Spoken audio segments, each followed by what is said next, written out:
Después de pasar años atrapado en la rutina de la ciudad, con su ruido constante y su ritmo frenético, decidí que necesitaba un cambio. La vida urbana, aunque vibrante y llena de oportunidades, se había convertido en una serie de días que se desvanecían en la monotonía. Así que, en un impulso que ya había estado fraguando durante algún tiempo, me mudé a un pequeño pueblo en Canadá. La idea de vivir en un lugar con pocos habitantes, rodeado de tranquilidad y naturaleza, me resultaba un sueño lejano hecho realidad.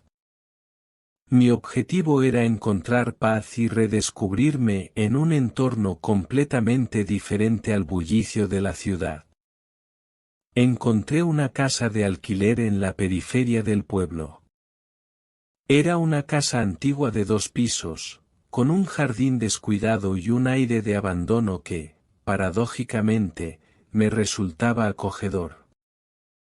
Los primeros días en el pueblo fueron un soplo de aire fresco. El ritmo era más pausado, y los vecinos eran amables, aunque algo reservados.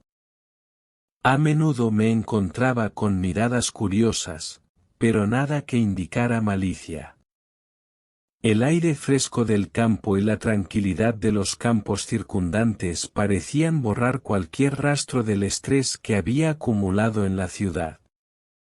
A medida que pasaban los meses, empecé a notar detalles que antes me habían pasado por alto.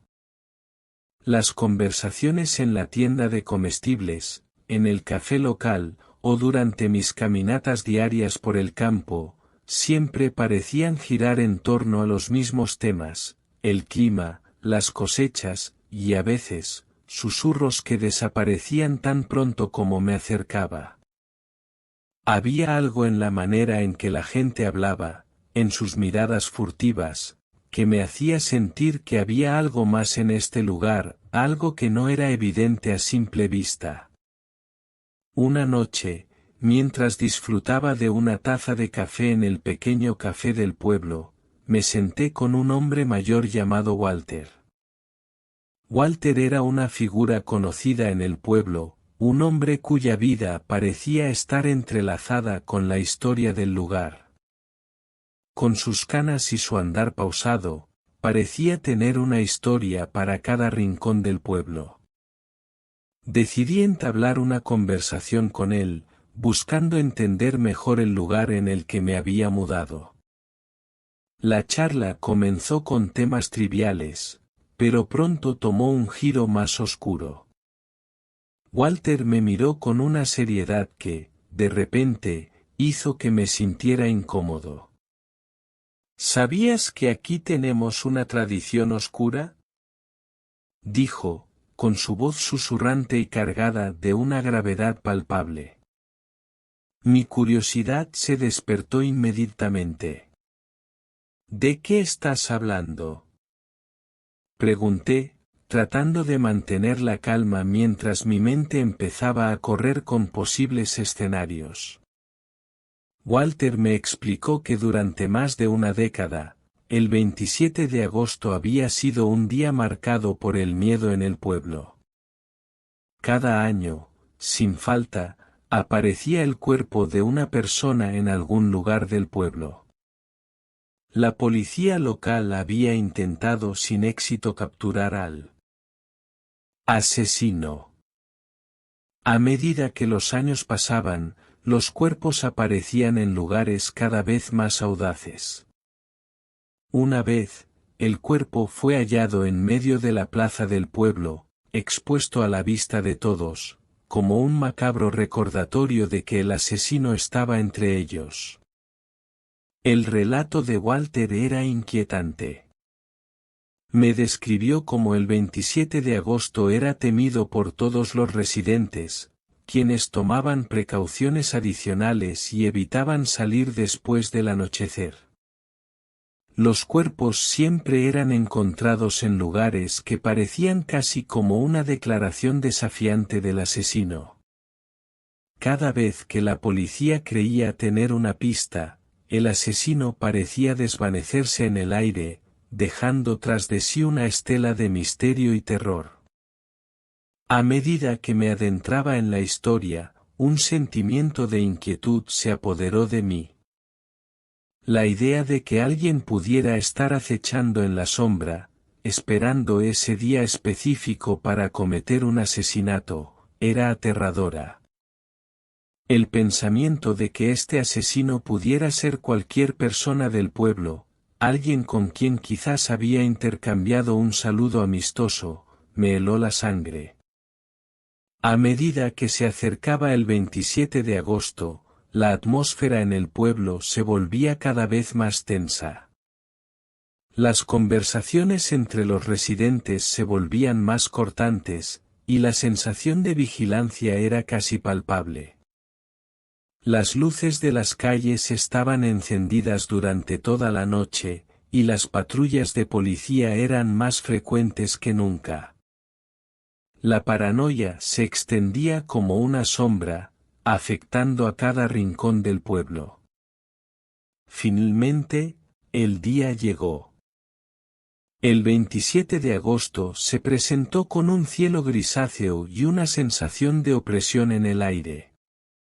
La policía había implementado medidas de seguridad adicionales, y los residentes se mantenían en sus casas, apenas saliendo. La sensación de inquietud era tan intensa que podía casi tocarla. Cada crujido en la casa, cada sombra que se movía en la esquina de mi vista, parecía potencialmente amenazante. A medida que la noche avanzaba, la ansiedad en el aire era casi insoportable. Miré por la ventana, observando las luces de la calle y los patrullajes de la policía que pasaban frente a mi casa.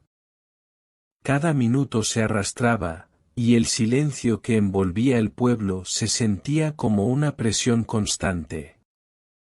La tensión era tan densa que podía cortarse con un cuchillo. Las horas parecían arrastrarse lentamente, y el miedo a lo desconocido se apoderaba de mí. Afortunadamente, la noche pasó sin incidentes notables. El 27 de agosto llegó a su fin, y el amanecer trajo consigo un alivio temporal. Las calles empezaron a despejarse, y la sensación de tensión comenzó a desvanecerse lentamente. Sin embargo, a pesar de que el día había pasado sin ningún evento trágico, una sensación persistente de inquietud me acompañó. La idea de que el asesino podría regresar al año siguiente era una sombra constante en mi mente. Decidí que no podía seguir viviendo bajo la constante amenaza de un asesino desconocido. La incertidumbre y el miedo se habían convertido en una carga demasiado pesada para llevar. Antes de que llegara el 27 de agosto del año siguiente, tomé la decisión de mudarme. Empaqué mis cosas y dejé el pueblo, dejando atrás el misterio y el terror que habían llegado a formar parte de mi vida cotidiana. Nunca supe si hubo algún asesinato después de mi partida. La incertidumbre era preferible al miedo constante. La duda, aunque incómoda, era mucho más llevadera que la perspectiva de vivir en un lugar donde el peligro parecía acechar en cada esquina. A veces me pregunto si la historia que me contó Walter era verdad, o si era solo una leyenda local diseñada para aterrorizar a los recién llegados. Pero, en el fondo, prefiero no saberlo. La tranquilidad de la duda es un precio que estoy dispuesto a pagar para evitar el horror constante de lo desconocido. Cuando tenía solo 15 años, mis padres nos mudaron de la ciudad a un pequeño pueblo a unos 80 km de donde crecí. Tuve que empezar el 10º grado en una escuela completamente nueva, sin amigos, y fue probablemente el periodo más solitario y estresante de toda mi vida. En realidad, estaba un poco enojado con mis padres por desarraigar toda mi existencia de esa manera, y un nuevo dormitorio y un patio trasero más grande no significaban nada para mí cuando había perdido a todos mis amigos y todos mis lugares familiares. Supongo que eso me hace sonar como un ingrato total, pero el lugar donde vivíamos no era exactamente un gran lugar para los adolescentes. Había muchas drogas, etc. Y estos días lo entiendo, pero en ese entonces no estaba contento. Estaba completamente nervioso durante la primera semana del 10º grado. Tenía esta idea en mi cabeza de que permanecería sin amigos hasta la graduación, momento en el que estaría tan socialmente atrofiado que estaría solo de por vida.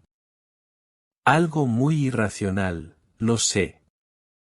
Y en la superficie parecía que me habían demostrado que estaba equivocado en un espacio de tiempo relativamente corto, porque alrededor del comienzo de mi tercera semana, un grupo de chicos me invitó a sentarme con ellos durante el almuerzo.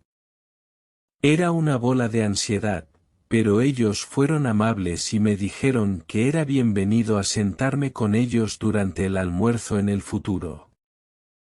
Eso significó mucho para mí, ya que siempre me sentía ultra observado cada vez que caminaba entre las mesas, tratando de encontrar un lugar para sentarme. Me senté con ellos el resto de esa tercera semana, manteniéndome en silencio y tratando de pasar desapercibido. Me hacían preguntas de vez en cuando, de dónde era, qué tipo de cosas me gustaban. Y cada vez trataba de dar la respuesta menos ofensiva posible. Nuevamente, solo estaba tratando de encajar lo mejor posible. Pero luego, el viernes, me preguntaron si quería salir esa noche después de la escuela. Tuve que contener mucho mi entusiasmo porque significaba mucho para mí que pensaran que era lo suficientemente genial como para salir con ellos. Cuando pregunté dónde solían pasar el rato, me dijeron, el puente. El puente resultó ser un viejo puente de ferrocarril en desuso que cruzaba un río a aproximadamente 1,5 kilómetros fuera del pueblo. Todos los fines de semana, mi nuevo grupo de amigos se dirigía allí con cualquier tabaco o alcohol que pudieran conseguir, porque allí eran libres de hacer lo que quisieran. Recuerda que te conté sobre crecer en un barrio algo malo. Bueno, ya estaba metido en todo tipo de tonterías antes de mudarnos fuera del pueblo. No era nada demasiado malo, pero ya había probado los cigarrillos y cosas así. Así que no era como si estuviera pensando, oh, no. Estos son chicos malos, mejor me quedo en el club de estudio bíblico después de la escuela o lo que sea. Estaba dispuesto a pasar el rato con ellos, y estaba emocionado de que siquiera me hubieran preguntado. Así que, al final de la escuela, mis nuevos amigos vinieron a asegurarse de que iría al puente más tarde esa noche. Dije, claro, estaré allí. Y luego traté de ocultar el brinco en mi paso mientras me alejaba. Estaba legítimamente eufórico, había encontrado un nuevo grupo de amigos y parecían ser exactamente mi tipo de gente. Por eso me enojé tanto cuando un chico vino a sentarse a mi lado en el autobús y me dijo que no fuera a pasar el rato con ellos. Probablemente voy a sonar como un completo imbécil aquí, y estoy avergonzado de decir esto, pero pensé que el chico que se me acercó era un completo perdedor. Sus ropas estaban sucias, olía un poco, y tenía este cabello rojo salvaje que obviamente no se lavaba. Cuando me dijo que no pasara el rato con esos chicos, pensé que estaba tratando de, no sé, sabotearme o algo así. Sé que eso me hace sonar como un imbécil y un poco cínico, pero estaba tan inseguro de mi estatus como el chico nuevo que no podía concebir que alguien se tomara la molestia de ser amable conmigo. Le dije que se largara, y luego me volteé hacia la ventana y lo ignoré. Pero él persistió. Dijo algo como, asterisco, sé que suena loco, pero creo que esos chicos van a tratar de lastimarte. Los escuché hablando sobre empujar a alguien y si la caída lo mataría. Creo que estaban hablando de ti. Asterisco. De nuevo, le dije que se largara, con otras palabras, solo que mucho más bruscamente esta vez. Y eventualmente me dejó solo. Pero después de bajarme del autobús y caminar de regreso a mi casa, lo que dijo siguió repitiéndose en mi mente. Mis nuevos amigos me invitaran a salir, pero cuando vi que el chico pelirrojo y maloliente vino a sentarse conmigo, no pude evitar sentirme aún más frustrado. Él se había acercado casi como si sintiera lástima por mí, y aunque ahora, con la perspectiva que da el tiempo, puedo ver que era un buen tipo, el estúpido yo de 15 años no sentía más que desprecio por él. Me imaginaba que tal vez mis nuevos amigos en realidad solo querían incluirme, y ahora había arruinado la oportunidad por dejarme llevar por el miedo. Aun así, en ese momento, no podía evitar pensar que tal vez había tomado la decisión correcta al no ir al puente. ¿Y si realmente planeaban hacerme daño? El pelirrojo trató de hablarme nuevamente, intentando establecer algún tipo de conexión, pero en mi frustración y desesperación por encajar, le dije bruscamente que se largara, que me dejara en paz y que ni siquiera pensara en sentarse conmigo nunca más. No me importaba lo que él pensara o lo que pudiera decir.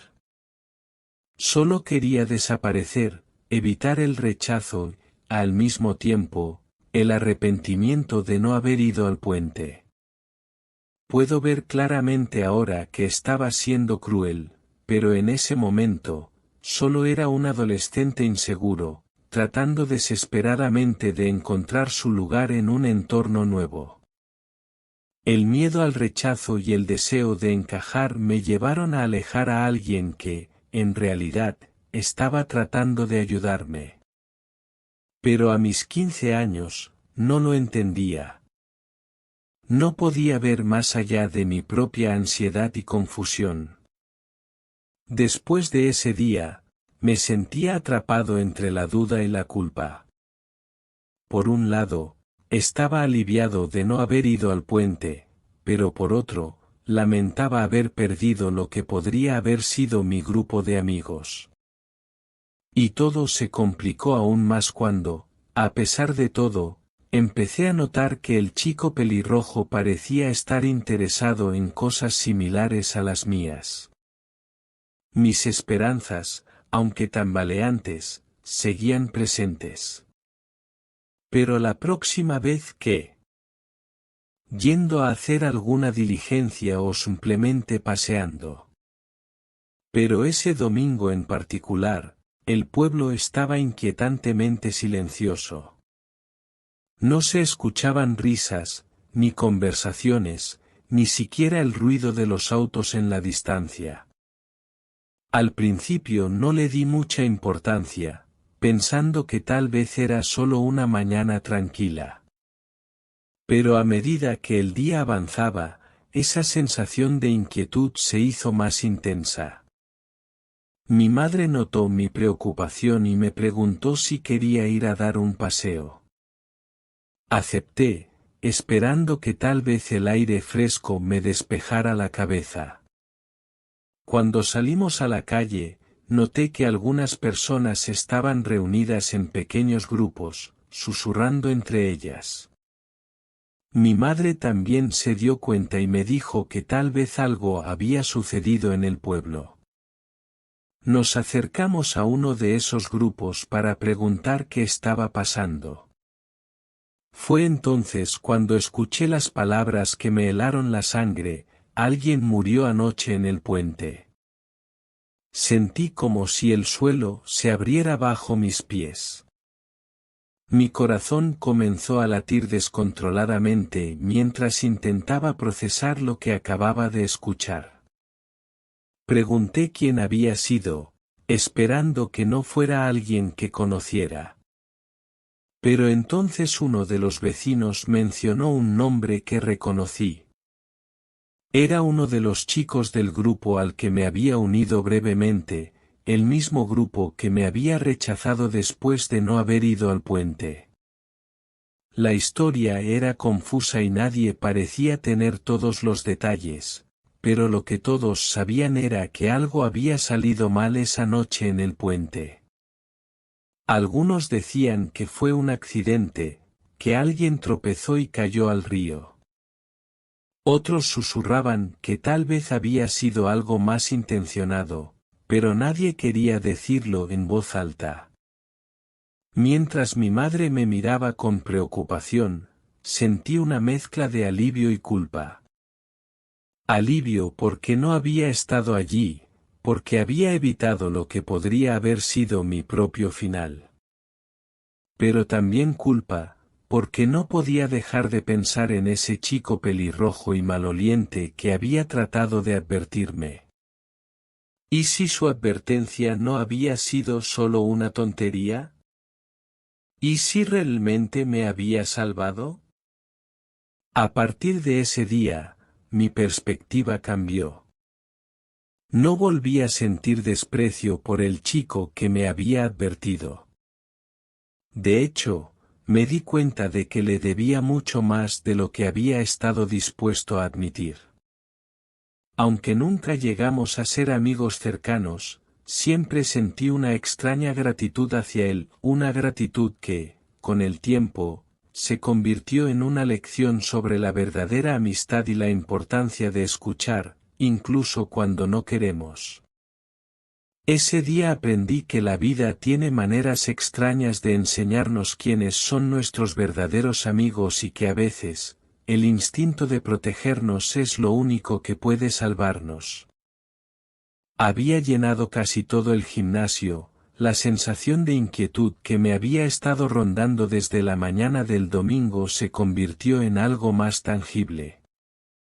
Sabía que algo terrible había sucedido, pero aún no tenía todas las piezas del rompecabezas. El director subió al escenario con una expresión seria, visiblemente afectado. Se aclaró la garganta antes de empezar a hablar, lo que solo aumentó la tensión en el aire. Todos los chicos en el gimnasio estaban en silencio, expectantes. Lamento profundamente tener que compartir esta noticia con todos ustedes, comenzó, y el sonido de su voz era pesado, como si las palabras le costaran salir. Anoche, perdimos a 3 de nuestros estudiantes en un trágico accidente. Sus nombres son. Y ahí lo dijo. Mencionó los nombres de los chicos que había estado esperando ver entrar al gimnasio, los chicos que habían sido mis amigos por un breve momento. El director continuó, explicando que los cuerpos de los 3 chicos fueron encontrados en el río bajo el viejo puente de ferrocarril. Las autoridades estaban investigando, pero todo indicaba que habían caído desde el puente. Sentí como si el aire hubiera sido succionado del gimnasio. El silencio era casi insoportable, roto solo por algunos sollozos y murmullos apagados. No podía creer lo que estaba escuchando. Estos eran los chicos con los que me había sentado a almorzar, los chicos que me habían invitado a su grupo. Los chicos que, de no haber sido por la advertencia de aquel extraño, podrían haberme empujado a esa misma muerte. De repente, todo se aclaró en mi mente. La advertencia del chico pelirrojo no había sido una broma, ni una forma de sabotaje. Había sido una advertencia genuina, y probablemente me había salvado la vida. El alivio que sentí estaba mezclado con una profunda tristeza. Me sentía culpable por haber despreciado y rechazado a alguien que solo quería ayudarme, y esa culpa se sumó al dolor que sentí por las vidas perdidas. Después de la asamblea, la escuela se sentía más fría y vacía de lo que había imaginado. Nadie tenía ganas de hablar, y aquellos que lo hacían en susurros, como si temieran romper el frágil silencio que reinaba.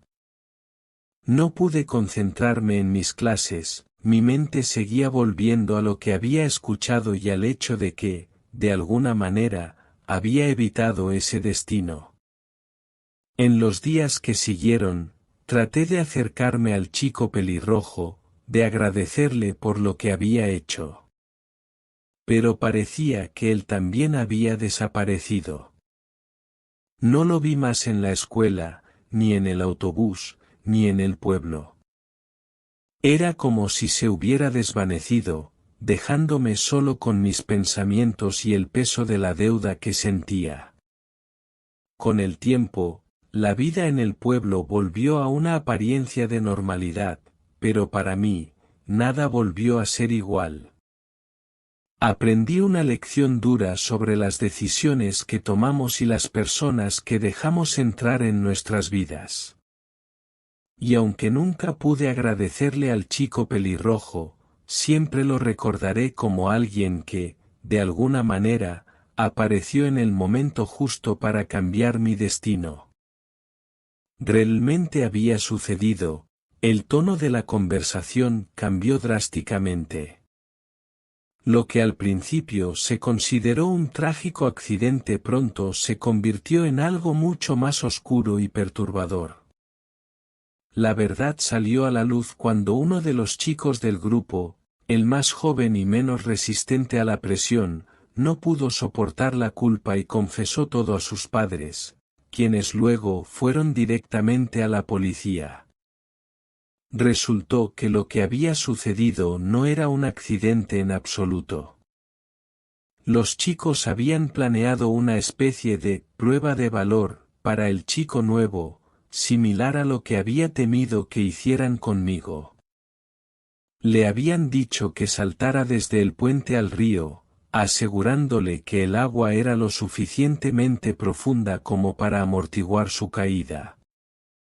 Pero sabían muy bien que no era así. Cuando el chico nuevo se subió al borde del puente, probablemente lleno de miedo pero tratando de impresionar al grupo, lo animaron a saltar. Y él, queriendo encajar, finalmente lo hizo. Lo que ocurrió después fue una pesadilla. Al escuchar el terrible crujido de sus huesos al impactar contra el lecho del río, los chicos se dieron cuenta de lo que habían hecho. Pero en lugar de ayudarlo, en lugar de tratar de salvarlo, entraron en pánico y huyeron, dejándolo solo para morir en el agua. El descubrimiento de esta verdad sacudió al pueblo entero. La idea de que un grupo de adolescentes pudiera haber dejado morir a uno de sus compañeros de esa manera fue algo que nadie quería creer, pero era la dura realidad. Las autoridades se involucraron, los padres de los chicos fueron interrogados, y las vidas de todos los involucrados cambiaron para siempre. El grupo de amigos que alguna vez pensé que eran los chicos geniales del pueblo se convirtieron en parias, y las consecuencias legales y sociales de sus acciones fueron severas. Para mí, todo esto fue una mezcla de horror, alivio y culpa. Horror por lo que le habían hecho al chico nuevo, alivio porque gracias a la advertencia del chico pelirrojo, había evitado el mismo destino, y culpa por haberlo despreciado y haber dudado de sus intenciones. Esa experiencia me marcó profundamente. Me hizo darme cuenta de lo frágil que puede ser la vida, y como una simple decisión, un solo momento de duda o confianza, puede cambiarlo todo. También aprendí a ser más cuidadoso con las personas en las que confío, y a valorar a quienes realmente se preocupan por mi bienestar, incluso si al principio no parecen encajar en mi idea de lo que un amigo debería ser. El chico pelirrojo desapareció de mi vida poco después, y nunca tuve la oportunidad de agradecerle adecuadamente. Pero su advertencia, aunque en su momento la ignoré y desprecié, probablemente me salvó la vida, y por eso siempre le estaré agradecido, donde quiera que esté. Esa experiencia, me di cuenta de lo afortunado que había sido al tener a Carl en mi vida, incluso cuando no lo aprecié al principio. Carl no era el típico amigo que uno imagina tener en la secundaria, no encajaba con el grupo cool, no era popular, ni tenía ese carisma que parecía abrir puertas fácilmente. Pero era leal, genuino, y se preocupaba por los demás de una manera que pocos adolescentes saben hacer. Durante los años que siguieron a ese trágico evento, Carl y yo nos volvimos inseparables. Nos apoyábamos mutuamente en todo, desde los problemas con los estudios hasta las dificultades personales. Nos graduamos juntos, y aunque nuestras vidas tomaron diferentes rumbos después de la escuela secundaria, siempre encontramos tiempo para mantener nuestra amistad. Cuando fui a la Universidad de Nueva York, conocí a quien más tarde se convertiría en mi esposa. Carl siempre estuvo ahí para escucharme hablar de ella, dando consejos, y ofreciendo su apoyo. Él también encontró el amor, y juntos comenzamos a formar nuestras propias familias, pero siempre mantuvimos ese lazo especial que se formó a partir de una experiencia tan oscura en nuestra juventud. Recuerdo que, cuando le conté a Carl que estaba pensando en proponerle matrimonio a mi novia, me dijo algo que nunca olvidaré: no importa cuán difíciles se pongan las cosas, si encuentras a alguien que siempre está a tu lado, que te respalda en los momentos más oscuros, entonces has encontrado a un verdadero compañero de vida. Y así fue. Carl fue el padrino de mi boda, y yo el suyo. Nuestras familias se conocían bien y compartíamos las festividades juntos. Esas pequeñas reuniones, esos momentos de risa y camaradería, se convirtieron en los pilares de nuestras vidas. Pero entonces, el destino nos golpeó nuevamente. Perder a Carl en un accidente automovilístico fue como revivir aquella vieja pesadilla de la secundaria, pero esta vez, sin la posibilidad de una segunda oportunidad. De repente, el mundo se sintió más vacío, más frío, y durante mucho tiempo, luché por encontrarle sentido a todo.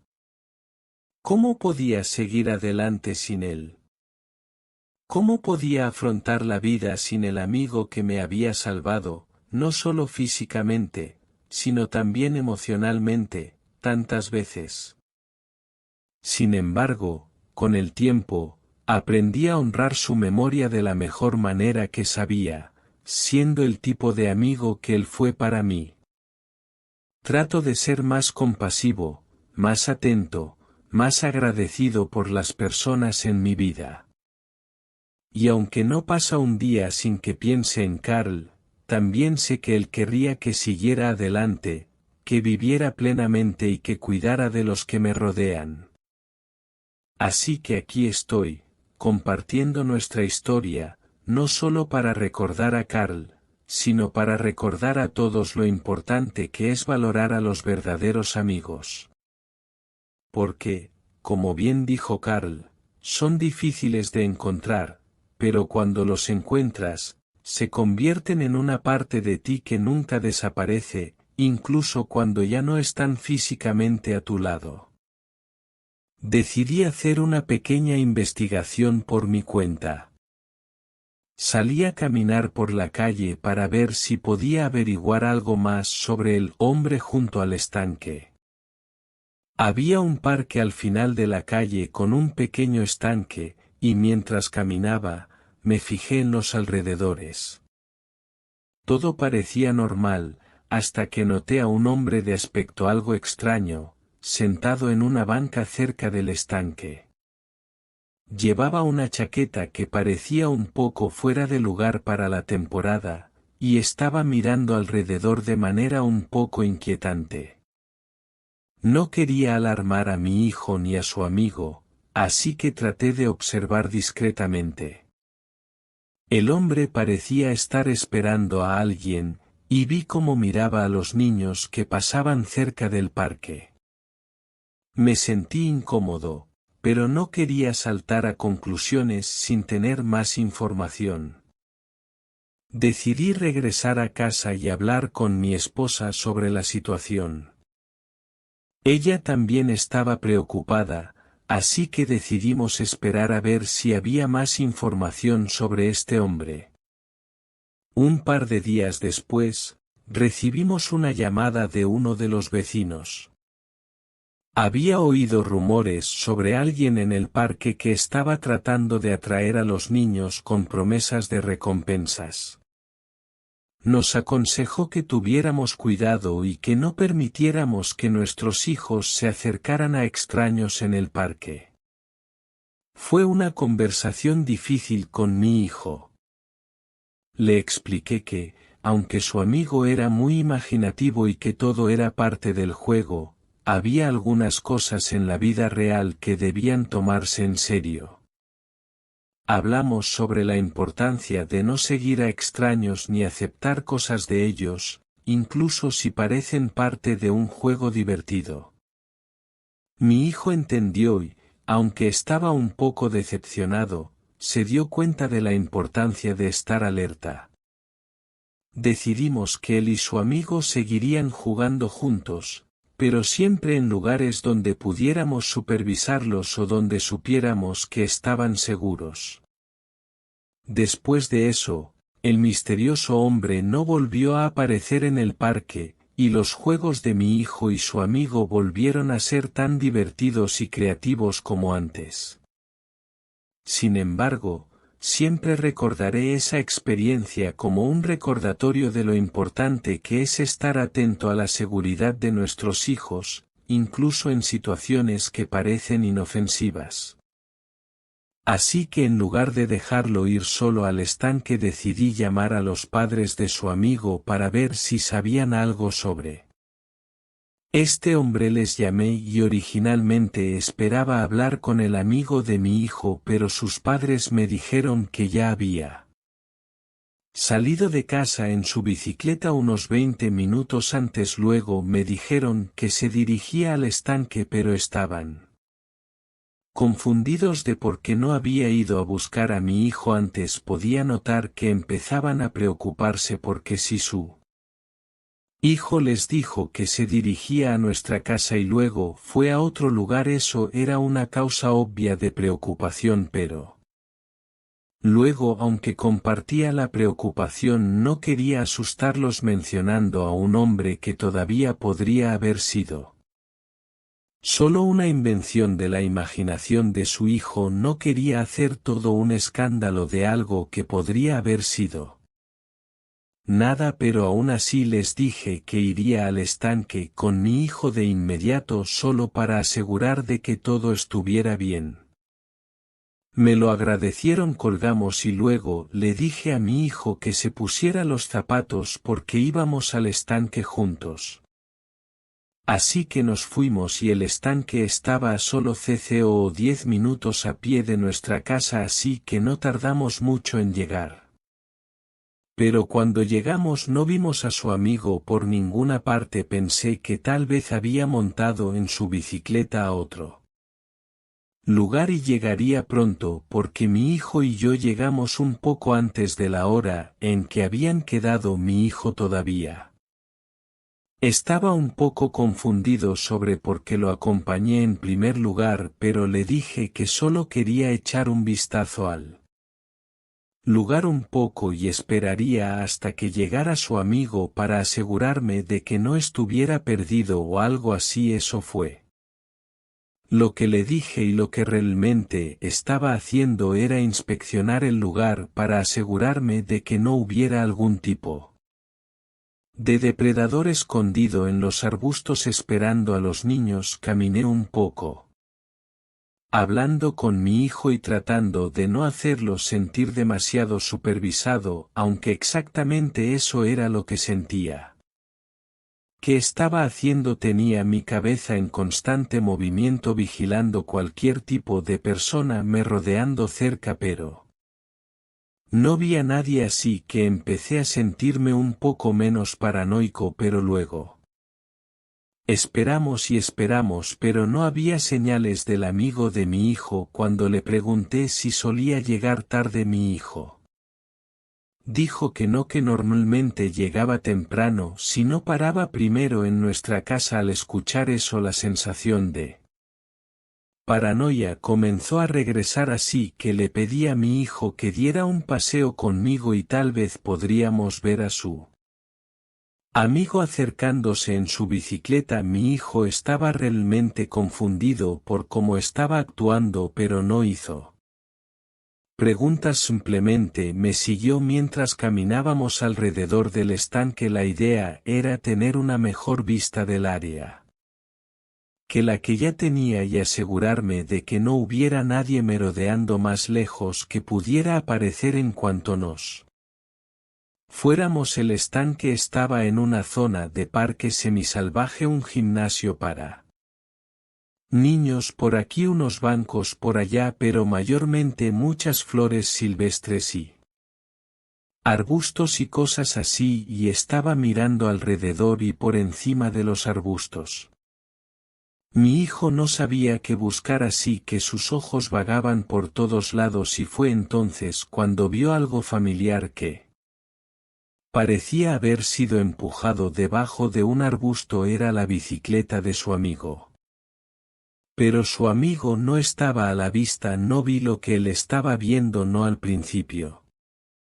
De todos modos, pero luego se agachó y sacó la bicicleta del arbusto con otra expresión de confusión en su rostro. Todavía no tenía idea de por qué su amigo podría haber empujado su bicicleta a un arbusto así, o más bien no podía concebir por alguien más podría querer hacer eso. Empecé a llamar al nombre de su amigo y en ese punto él empezó a preguntar: papá, ¿qué está pasando? Fui honesto con él, le dije que estaba preocupado por su amigo y le pedí que me ayudara a llamar su nombre con la esperanza de que solo hubiera escondido su bicicleta y luego se hubiera ido a caminar a otro lugar. Así que estamos caminando llamando el nombre de este chico cuando de repente fue mi turno de ver algo. Era un zapato apenas visible entre unos juncos en el lado del estanque y parecía que había sido colocado allí recientemente. Mi primer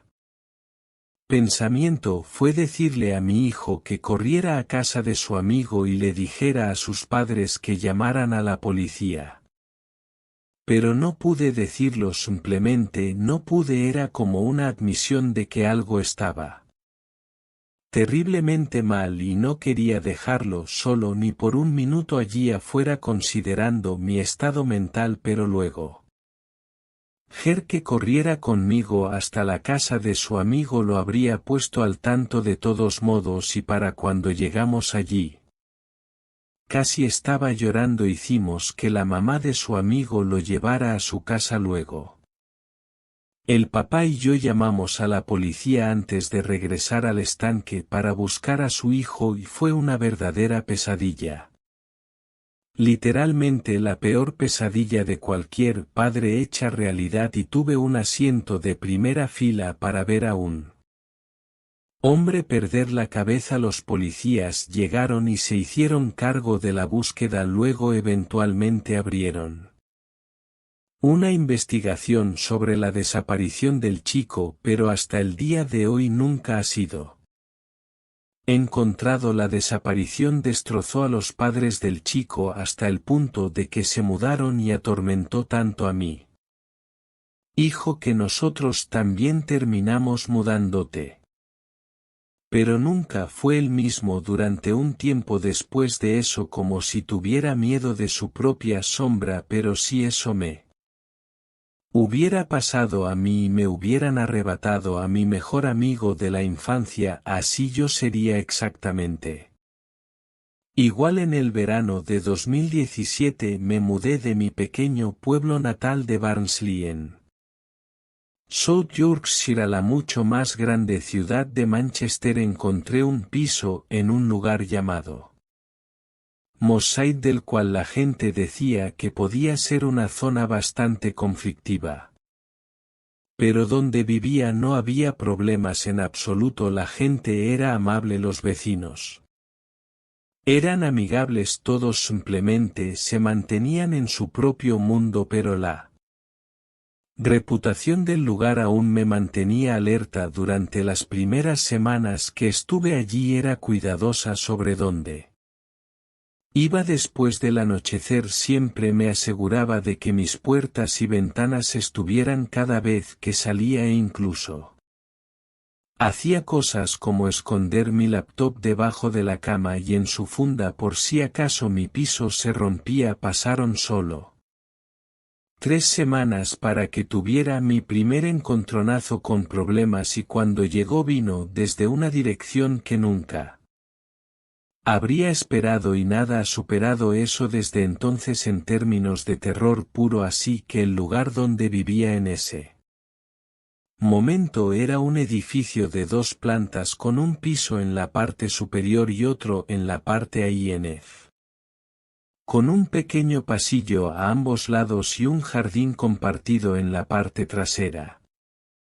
Los cubos de basura de ambos pisos se mantenían en la parte trasera, así que cada vez que el cubo de mi cocina estaba lleno lo llevaba al jardín y lo metía en uno de los cubos. Lo había hecho unas 10 o 15 veces en las 3 semanas que había estado allí, y ya se había convertido en una rutina regular y sin incidentes.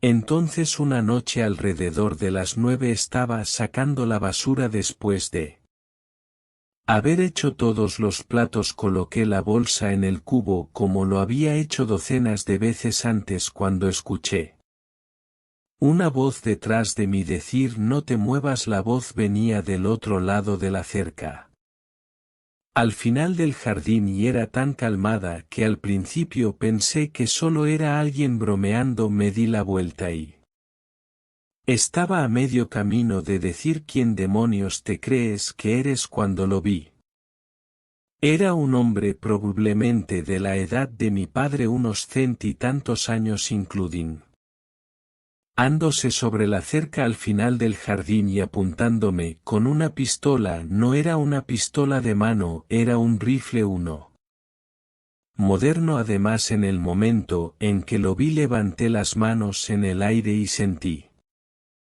temblores repentinos de adrenalina. Recuerdo haber dicho: por favor no me disparen, a lo que el hombre respondió: bueno, no te muevas. Entonces, un segundo después noté que estaba usando una gorra de béisbol con la palabra Pals escrita en ella, cual en realidad fue un alivio momentáneo, al menos hasta que me di cuenta de que cualquier persona podía conseguir una gorra así en una tienda de disfraces. Me salió un «¿Eres la policía?» y el tipo solo respondió: levántate la camiseta. No estaba dando órdenes como se esperaría de la policía, solo lo decía de manera muy calmada, con su arma todavía apuntándome. Creo que si me hubiera pedido hacer cualquier otra cosa como Tirarme al suelo o poner las manos detrás de la cabeza lo habría hecho sin preguntar porque eso es algo que he visto hacer a la policía antes, pero cuando me pidió que levantara la camiseta estaba tan confundida que no pude evitar preguntar porque el tipo instantáneamente dijo: haz lo que te digo. Pero nuevamente no levantó la voz ni nada, lo dijo calmadamente y en voz baja.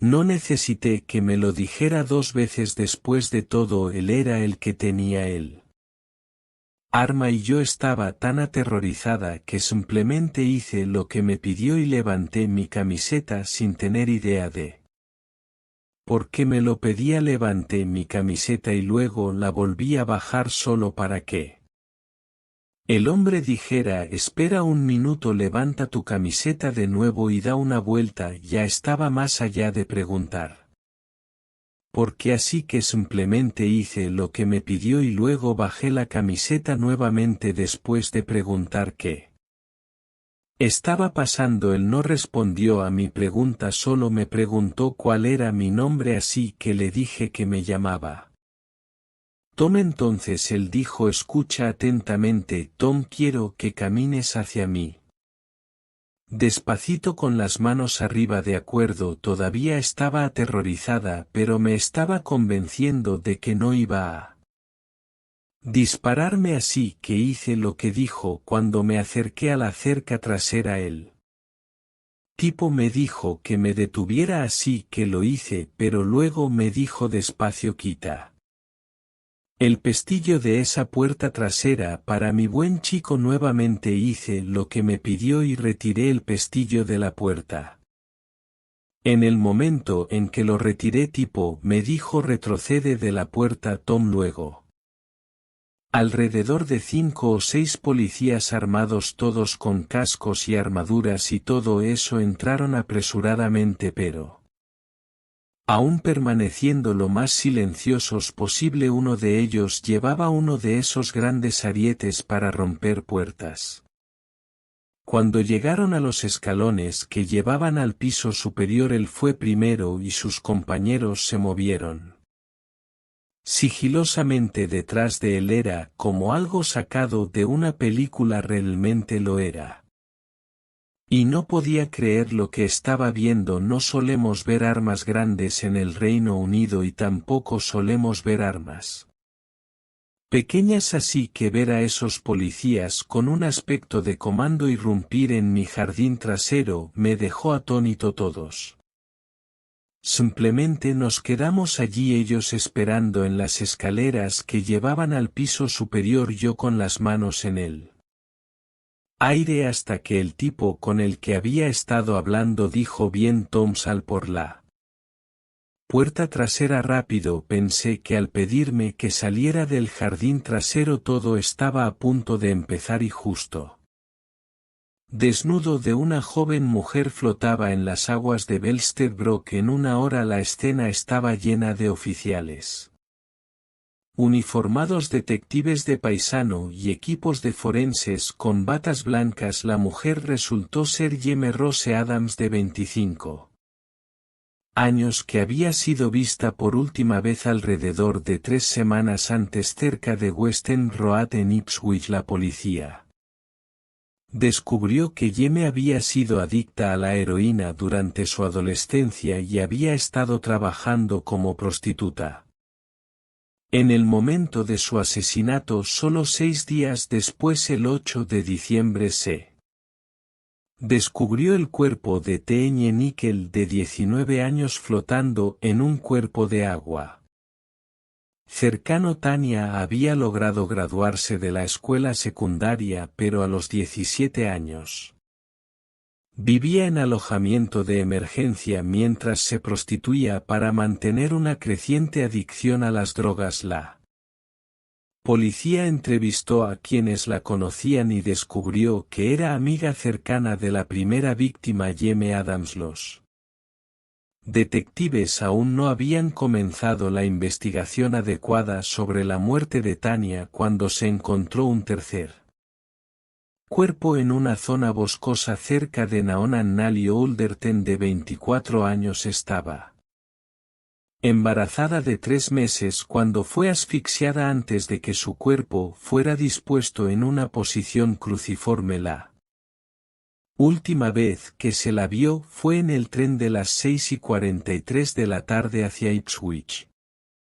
Pero después de bajar en la estación desapareció. La policía descubrió que Annally había asistido a Sestonic School donde su desempeño académico había sido ejemplar. Sin embargo, después de la muerte de su padre por cáncer de pulmón en 1998, Annal se había vuelto cada vez más dependiente de la heroína para afrontar el duelo tras el descubrimiento de 3 cuerpos en rápida sucesión. La policía de Suffolk celebró una conferencia de prensa ante un grupo de periodistas locales y tras los edus de una investigación preliminar el jefe de policía advirtió a todas las mujeres de Suffolk que se mantuvieran alejadas de áreas mal iluminadas en Ipswich después del anochecer. Al día siguiente de la conferencia de prensa se encontraron los cuerpos de otras 2 jóvenes cerca de Levington. Según la policía, Paula Kennel,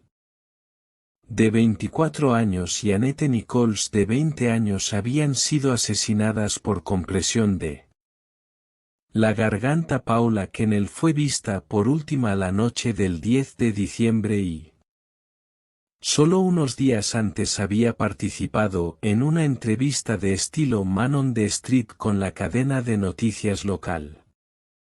Sobre los recientes asesinatos, Kennel, una prostituta autodeclarada, dijo al reportero que estaba un poco preocupada por subirse a los coches, pero necesito el dinero. La policía descubrió que se había mudado a Ipswich hacía unos 10 años y le habían retirado a sus 3 hijos debido a una adicción devastadora a la heroína. Annette Nichols, la mayor de las 5 víctimas, había sido adicta a las drogas durante alrededor de 6 años. Madre de uno, había trabajado como esteticista antes de su adicción, pero había renunciado a la custodia de su hijo para dedicarse a la prostitución organizada. También fue la única otra víctima que fue dispuesta en una posición cruciforme como la imagen de Cristo en la cruz. Dado el historial de las víctimas, las ubicaciones en las que fueron abandonadas y las formas en que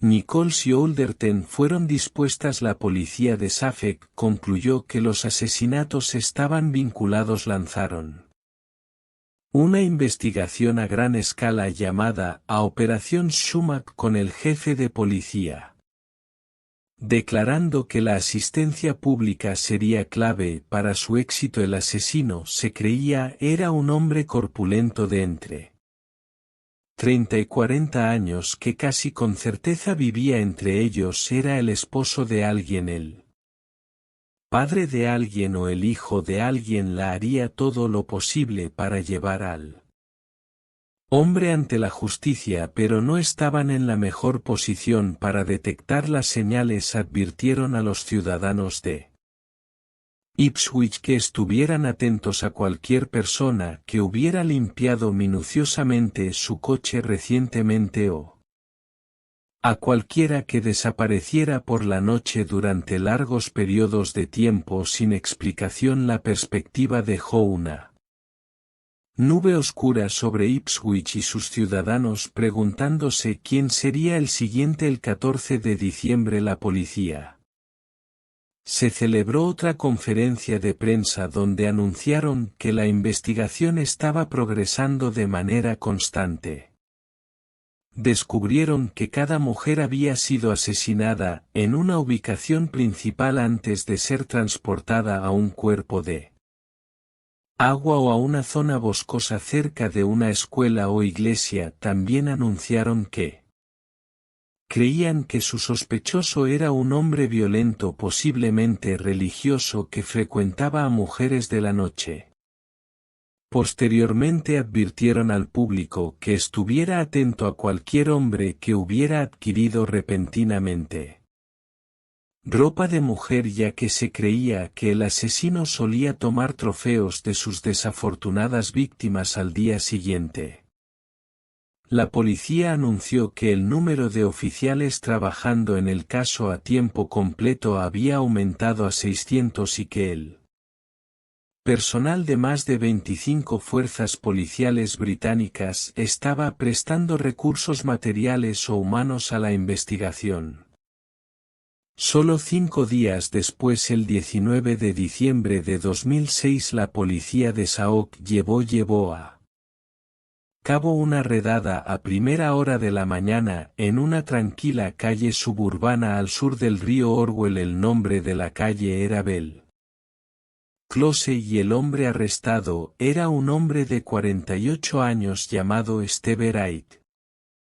El mismo que se había mudado a la casa vacía con su pareja más de 2 años antes. La mudanza había sido un acto optimista, con Steve y su esposa disfrutando la oportunidad de comenzar una nueva vida juntos tras el fallido primer matrimonio de Steve. Sin embargo, de alguna manera terminó con los brutales asesinatos de 5 jóvenes, dejando tanto a los seres queridos como a las fuerzas del orden preguntándose por qué. Steve Wright nació en Norfolk en abril de 1958 y era el segundo hijo de un policía de la RAF y una enfermera veterinaria. Debido a la carrera de su padre, la familia se mudó mucho durante la infancia de Steve y pasó su juventud en Malta, Singapur y Suffolk antes de que Steve tuviera 10 años. Sus padres pasaron por un divorcio amargamente duro. Su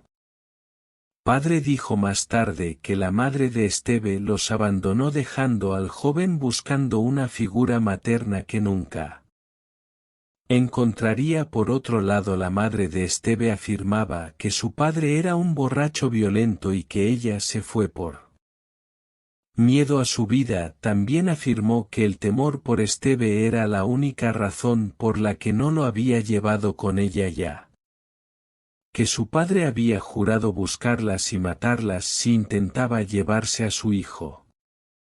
Como resultado de su turbulenta crianza, Steve creció como un joven dolorosamente tímido que luchaba con las relaciones y el empleo. Abandonó la escuela a los 16 años sin calificaciones y después de un breve periodo como camarero de hotel se unió a la Marina Mercante Británica. Trabajó como chef en transatlánticos que salían de Felixstowe, pero después de menos de un año de servicio solicitó la separación. Steve luego pasó de un trabajo a otro trabajando como Steve, camarero, arrendador y conductor de montacargas, pero no tardó en volver a la navegación y solicitó un puesto como mayordomo en el crucero Queen Elizabeth. Y Steve pasó 6 años a bordo del Q2 y viajó por todo el mundo en el proceso. En cada puerto en el que se detenían a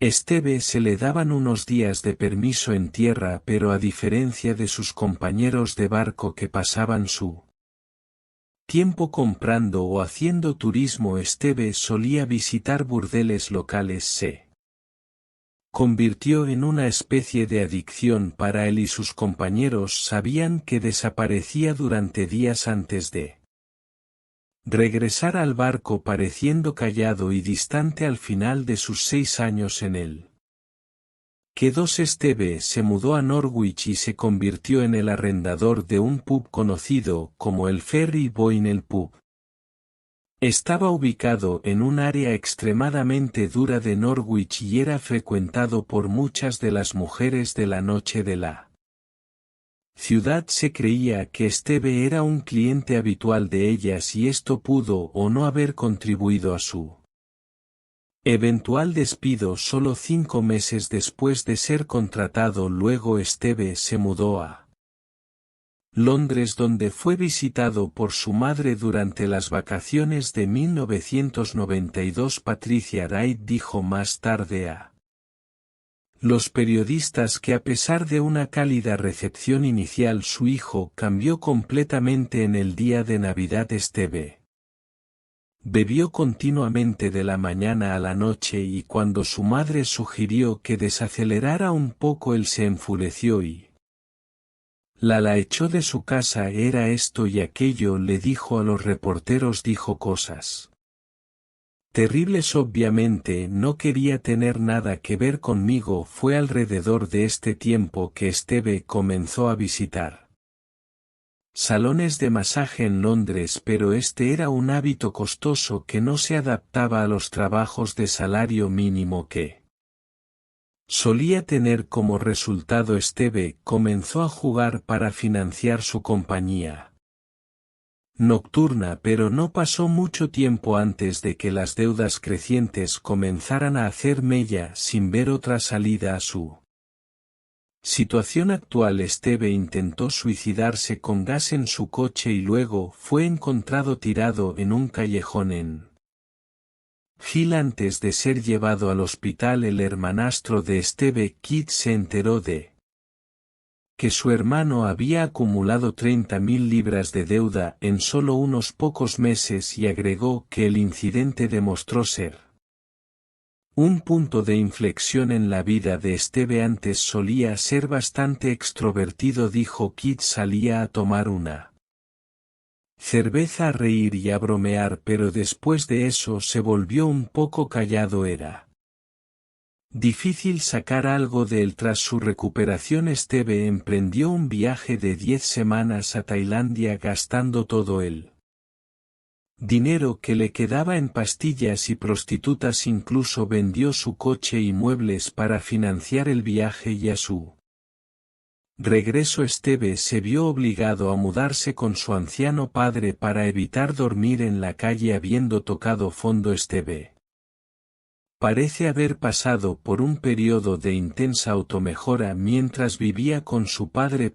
Encontró una serie de trabajos estables que le permitieron ser miembro de un club de golf local, y era un visitante regular en el bar del hotel de lujo. Steve estaba tan bien que logró comenzar una relación con una mujer llamada Pamela, la misma mujer con la que eventualmente se mudaría a Bellclaw en Ipswich en 2004. El encuentro marcó un periodo de estabilidad relativa en la vida de Steve, y antes de su mudanza a Ipswich dejó de visitar burdeles por completo. Sin embargo, solo meses después de mudarse a Bellclaw, los viejos hábitos regresaron con una venganza. Steve comenzó visitando salones de masaje, pero en octubre de 2006 descubrió que podía comprar compañía por tan solo 20 libras de las prostitutas callejeras que deambulaban cerca de su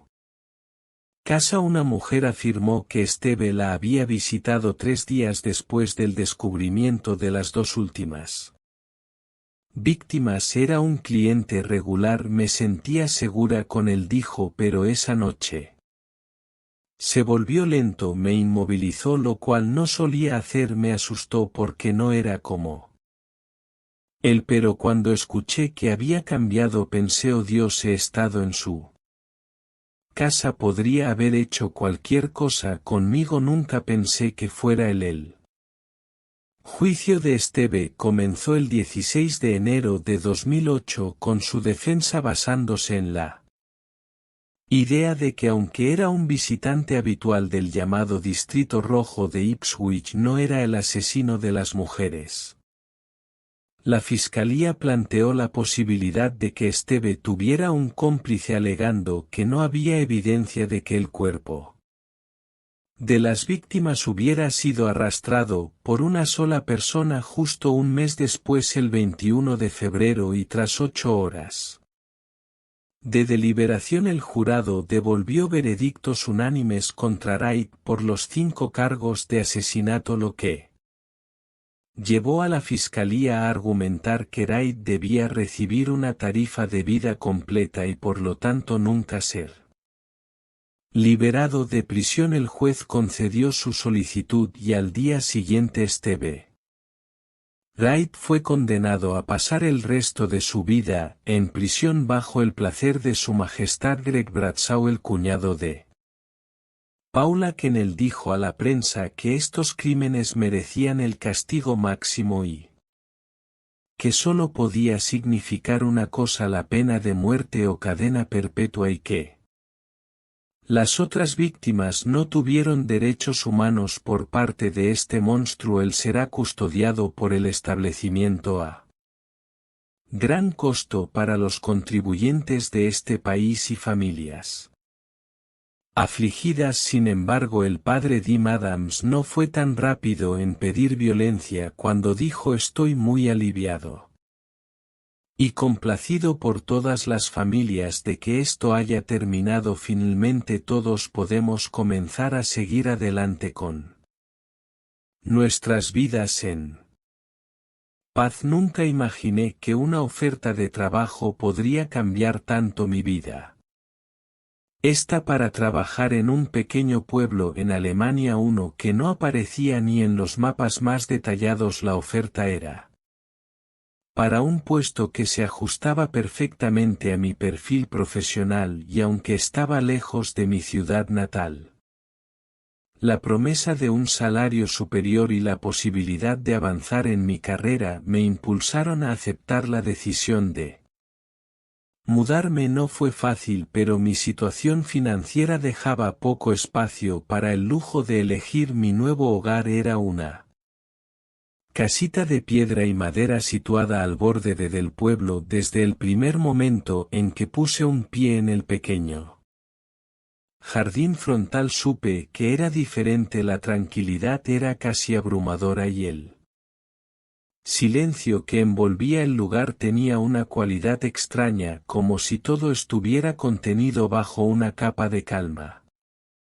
Inquietante. La casa, aunque antigua y algo desgastada, tenía un encanto particular que me hizo sentir acogida. Las primeras semanas pasaron en una especie de rutina acelerada, adaptándome a la nueva vida y explorando el pueblo, que era mucho más pequeño de lo que había imaginado. La gente en el pueblo era en general amable y educada, pero había algo en la forma en que evitaban hacer preguntas personales que me hizo sentir incómoda. Había una especie de barrera invisible, una línea que no debía cruzarse. Los vecinos eran corteses, pero se mantenían a distancia, como si mi presencia fuera una curiosidad que debían tolerar en lugar de aceptar. Me dieron la bienvenida con sonrisas y comments superficiales, pero había una falta de calidez que me hacía cuestionar la verdadera naturaleza del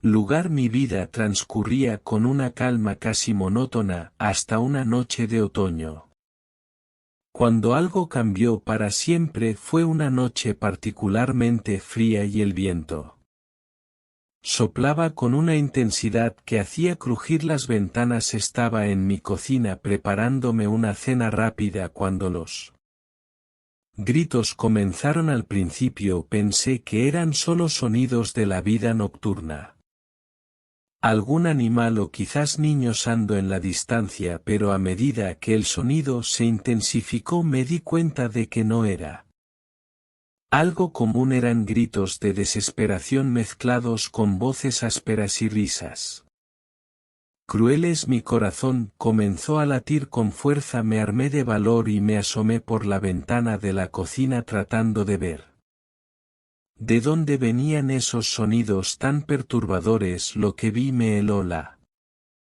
sangre. Las luces de las patrullas policiales iluminaban la oscuridad de la noche, proyectando sombras a la que danzaban de manera siniestra en las paredes de las casas vecinas. El pueblo, que durante el día parecía tan apacible, se había transformado en un escenario de caos y violencia. La casa que estaba siendo rodeada era la de una mujer que Había llegado al pueblo poco antes que yo la conocía, apenas nuestras interacciones habían sido limitadas a saludos corteses y breves intercambios sobre el clima, pero había algo en su mirada que siempre me había inquietado. Era una mujer con un aire de tristeza y una expresión que a veces parecía perderse en sus propios pensamientos. Esa noche el aire que la rodeaba parecía cargado de una tensión que se podía cortar con un cuchillo. Los golpes en la puerta de su casa eran fuertes y agresivos. Podía oír el sonido metálico de las herramientas contra la madera y el crujido de la puerta cediendo bajo la presión. Los gritos de la mujer se mezclaban con los sonidos de la violencia. En un impulso de desesperación me acerqué más a la ventana, tratando de ver a través de las rendijas de las persianas. A través de los cristales empañados vi a los oficiales entrar a la casa arrastrando a la mujer con una brutalidad que desafiaba cualquier sentido de justicia. Mi mente estaba en un estado de confusión absoluta. No podía entender qué estaba ocurriendo ni por qué los policías, que debían ser los guardianes de la ley, estaban llevando a cabo una acción tan despiadada. Los gritos de la mujer se hicieron cada vez más débil, reemplazados por el sonido sordo de golpes y la voz de los oficiales riendo en un tono cruel y despectivo. Me sentí atrapada entre la impotencia y el terror, incapaz de intervenir y aterrorizada por la posibilidad de que pudiera ser el próximo objetivo. La escena se prolongó durante lo que pareció una eternidad. Finalmente, cuando los gritos cesaron por completo, el silencio que quedó fue abrumador. Los oficiales salieron de la casa, sus rostros impasibles y sus pasos decididos, como si lo que acababan de hacer no fuera nada más que una tarea rutinaria. La mujer, que había sido una presencia tan efímera en mi vida, había desaparecido de la faz de la tierra. No había señales de ella ni en las noticias ni en las conversaciones del pueblo. Al día siguiente el pueblo parecía haber vuelto a su normalidad, como si la violencia de la noche anterior nunca hubiera ocurrido. Las noticias locales no mencionaron nada sobre la desaparición de la mujer. Nadie en el pueblo parecía dispuesto a hablar sobre lo que había pasado. Los vecinos se comportaban con una extraña indiferencia y cualquier intento de preguntar sobre el incidente fue recibido con evasivas y miradas nerviosas. La calma que seguía a la tormenta era aún más inquietante que el caos mismo. Mi vida en el pueblo continuó, pero el recuerdo de esa noche se convirtió en una sombra constante en mi mente. Cada vez que veía a un oficial de policía sentía una punzada de terror y desconfianza. El conocimiento de lo que había ocurrido y la sensación de que nadie más sabía la verdad me llenaban de un sentimiento de aislamiento y desesperación. El miedo de que la verdad pudiera salir a la luz y la impotencia de no poder hacer nada para cambiarla me mantenían despierta por las noches. Con el tiempo el peso del secreto se volvió demasiado pesado para soportar. La tensión y el miedo comenzaron a afectar mi salud y mi bienestar emocional. La sensación de que vivía en un lugar donde la justicia no tenía significado y donde la autoridad estaba corrompida era abrumadora. Sentí que mi única opción era abandonar el pueblo y regresar a un entorno en el que pudiera sentirme segura. Finalmente tomé la decisión de volver a vivir con mis padres. La idea de regresar a un lugar que me era familiar y en el que pudiera encontrar un poco de paz mental era lo único que me daba consuelo. Sin embargo, el trauma de aquella noche en Sra me abandonó. La imagen De la mujer siendo torturada y el conocimiento de que los responsables eran las mismas personas encargadas de proteger a la comunidad se convirtieron en una carga emocional que llevaría conmigo para siempre hoy mientras trato de reconstruir mi vida en un lugar más seguro. El recuerdo de aquella noche sigue siendo un fantasma persistente. La verdad de lo que sucedió en ese pequeño pueblo alemán es un secreto que me atormenta, y la sensación de impotencia, de saber que el verdadero terror puede provenir de aquellos que se supone que deben velar por nuestra seguridad, es una herida que nunca sanará. La ley, que debía ser un símbolo de justicia y protección, se convirtió en un recordatorio oscuro de que el verdadero miedo a veces proviene de quienes tienen el poder para hacer daño sin consecuencias. El regreso a la casa de mis padres fue un alivio temporal, pero el peso del secreto que llevaba conmigo no se desvaneció. Intenté adaptarme a la vida que había dejado atrás, pero el trauma de aquella noche en el pueblo alemán había dejado cicatrices profundas. La seguridad de mi hogar familiar no podía borrar el terror que había experimentado ni las imágenes inquietantes que seguían atormentando mis pensamientos. Los días se convirtieron en semanas y la rutina de mi vida en la ciudad natal comenzó a reaparecer. Sin embargo, el silencio que había experimentado en el pueblo y la sensación de desconfianza hacia las figuras de autoridad se mantuvieron como una sombra constante. Los encuentros casuales con policías en la calle o en eventos comunitarios me hacían sentir incómoda y alerta. La normalidad de mi antigua vida parecía ahora un contraste cruel con el horror que había presenciado. Pasaron meses antes de que pudiera hablar sobre lo que había sucedido. La necesidad de compartir mi experiencia con alguien, de expresar el dolor y la impotencia que sentía, se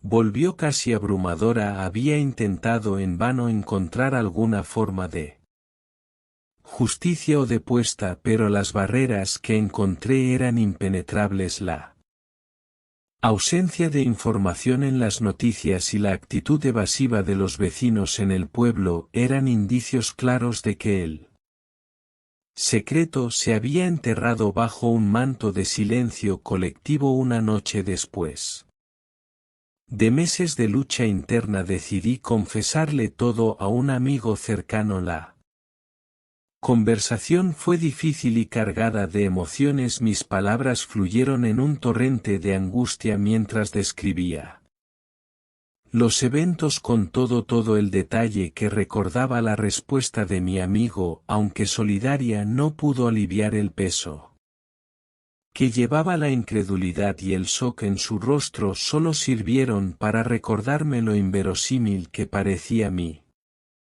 experiencia. A pesar de su apoyo, sabía que la verdad estaba más allá de lo que él podría comprender o aceptar. El tiempo